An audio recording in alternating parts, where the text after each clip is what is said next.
Hi guys, Nicole here with Mommy Tips by Cole. I'm going to do a breastfeeding update, kind of telling you the gist of where I'm at right now.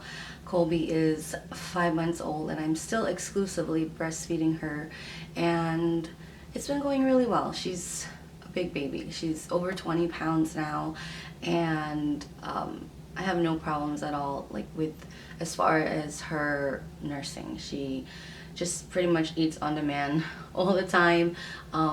She sleeps with me, we co-sleep, so it makes it so much easier for me to do nighttime feedings, which is not a lot as often as it was when she was first born, because she sleeps for long stretches through the night, while she doesn't sleep the whole night without asking for a feeding. When she does cry and need a feeding, I just roll over and feed her, and she goes back to sleep. And sometimes if she's not feeling well, which she isn't right now, she wakes up more frequently for a feeding, but it's not lengthy feedings. It's more, I think, for comfort and not so much to get full.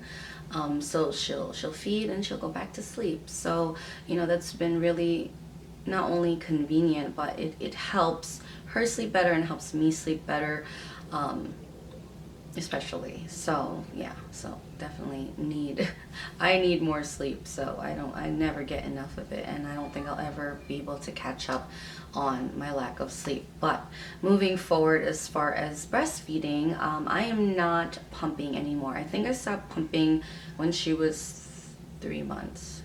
Yeah, around the 3 month period, because she stopped taking the bottle. She started giving my husband a hard time with the bottle when I would leave her for work for a couple hours, and it just became a waste. Like, he would defrost the milk that I froze and it would be in the bottle. She wouldn't take it. It would sit out, and then by the time I'd come home, she won't take a bottle from me. She wants to be breastfed, so it would just be a waste. And I thought, why am I going to waste all that milk and time to pump when I could just feed her on demand? And then pretty much I kind of did away with the bottle because she didn't want to take it anymore, and I didn't want to push it, and I knew that I was going to transition her anyway into the sippy cup, which she just started this week with just a little water here and there, not like consistently drinking and holding and drinking any like water or whatever from her cup. She's just sipping from it and just learning still. But I don't want to try to reintroduce the bottle to her. I figured at this point I'm just going to continue nursing her the way that I am on demand, and introduce you know, other drinks through a sippy cup, which for now it will just be water. While she doesn't really need other water because the doctor told me that she gets enough water from my breast milk, I figured just starting with that would be good for her to get used to the sippy cup. It will make for an easier transition.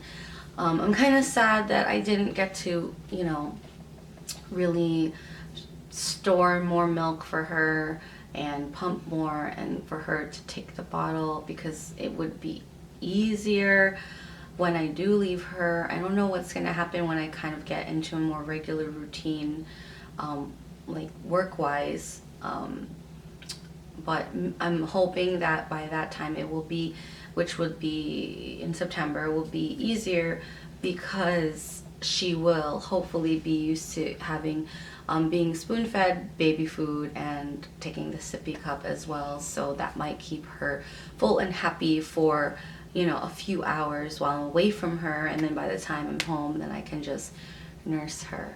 So yeah, just crossing my fingers on that. I feel like all of my kids did not really like the bottle. I feel like she took it more regularly longer than any of them. Dylan and Malia didn't have the bottle at all, and Emmeline had it for a short period of time as well. Yeah, other than that, I don't have any issues. Last time I told you guys that I had a clogged duct. I haven't experienced that since, thank God. That was like the worst feeling ever. Occasionally I will have engorgement, like if she doesn't nurse from a particular side through the night. Like last night, this side got engorged because she didn't wake up as often as she normally did, and this side got engorged because she only nursed from the right side. But not to the point where I was in pain. It's just to the point where it's full and would leak. Other than that, I think that's pretty much it. I feel like I'm really lucky with the supply that I have and that I continue to have. It's been enough to feed her, obviously, because she's a big baby. And it's just a great bonding experience. I don't know how long I'll do it for. If you guys followed me before, you would know that I mentioned I did the girls, or breastfed the girls till they were 1, and Dylan till he was 2.5. So I've experienced, you know, that long-term nursing. I don't have any idea if I'll do it for that long as well. I'm just kind of gonna go with it and gauge her needs and what I'm comfortable with, and whatever, as for as ever long as she needs it at this point is what I can say. That's how long I'll do it. So yeah, I hope you guys enjoyed this video. If you guys have other questions or want me to continue these occasional breastfeeding updates, you know, as she grows, I definitely will do it. I almost didn't do this one because I was thinking, oh, there's nothing really much to say, but I know some people like to know an update at different stages. So now that she's 5 going on 6 months, you know, this is where I'm at. And I'm happy we made it this far for baby number 4, and I'm gonna keep going. And you know, she's getting everything she needs and she's happy, I'm happy, and that's really what matters. So I hope you guys enjoy this. We'll see you next time.